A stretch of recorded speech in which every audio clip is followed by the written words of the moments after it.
Islam is a religion of peace, President George W. Bush, 2001. President Bush may consider Islam as a religion of peace, just don't ever criticize Islam. At least not in Sweden, anyhow. According to Jihad Watch, an elderly Swede has been brought up on charges of committing one of those free speech-crushing hate crimes against Islam. And simply for what it's worth, there are numerous cases of Muslims fraudulently accusing non-Muslims of committing so-called hate crimes. According to Jihad Watch, 71-year-old Denny Abrahamson is facing a 2-year sentence in prison for publicly opining that Islam is a fascist ideology. Trending, bombshell FBI files show Mueller-approved lies, cover-ups during 9/11 investigation, report, citing the Swedish news site Samhällsnytt. Jihad Watch provides translation to English for the entire piece. One particular quote from Abrahamson rings true on both sides of the Atlantic. "I'm noticing that the liberals use censorship a lot more when they are unable to win debates," Denny tells Samhällsnytt when they reached out to him via phone. More to the heart of the matter, the Swedish newspaper reported, the 71-year-old read the Quran and wanted to share his perspective of Islam. Now he's being interrogated by the Swedish police and has to answer general questions regarding his stance towards Muslims. In the end, he will potentially be sentenced to up to 2 years of prison time. While the right to openly question and/or criticize any religion, political party or government is protected for Americans by the United States Constitution, Swedes have no such legal protection. Do you think this will ever happen in the U.S.? Yes, no. Completing this poll entitles you to Conservative Tribune news updates free of charge. You may opt out at any time. You also agreed to our privacy policy in terms of use. It should also be noted that Denny Abrahamson was, as a young man, a member of the Swedish Communist Party, the KPML, but has since not been active in any political parties. Suffice it to say, he's far from a raving right-winger. As it turns out, Abrahamson's legal troubles began when he started commenting on the Facebook group Stand Up for Peter Springare.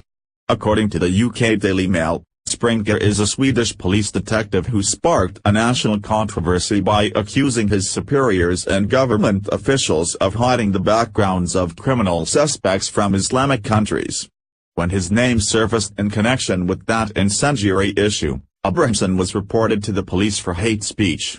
As quoted, Abrahamson stated, "The reason as to why I began writing these comments is because I see a danger in Islam, and I see that people are so lost. I want to wake people up, but it is hard.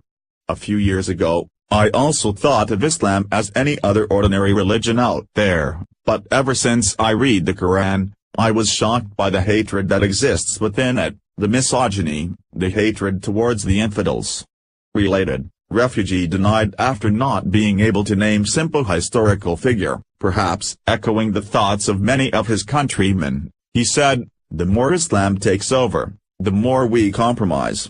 Islam is a totalitarian ideology, with it comes dictatorship. So what I'm trying to say is, our democratic system is in danger." Sadly for the accused, the person who reacted to Abrahamson's comments notified the police and attached many of his comments in his report. Further illustrating the inherent legal weakness in enforcing hate crime laws, Abrahamson says that the comments in question can't be seen as hate speech, because they criticize a religion, not a group of people. "I don't hate any people. What I hate is an ideology, Islam. You are free to criticize fascism and Nazism, but not Islam. Why does Islam have a protected status?" Grasping at some semblance of legitimacy, the district prosecutor, Tove Kullberg, however, has a different take on the situation.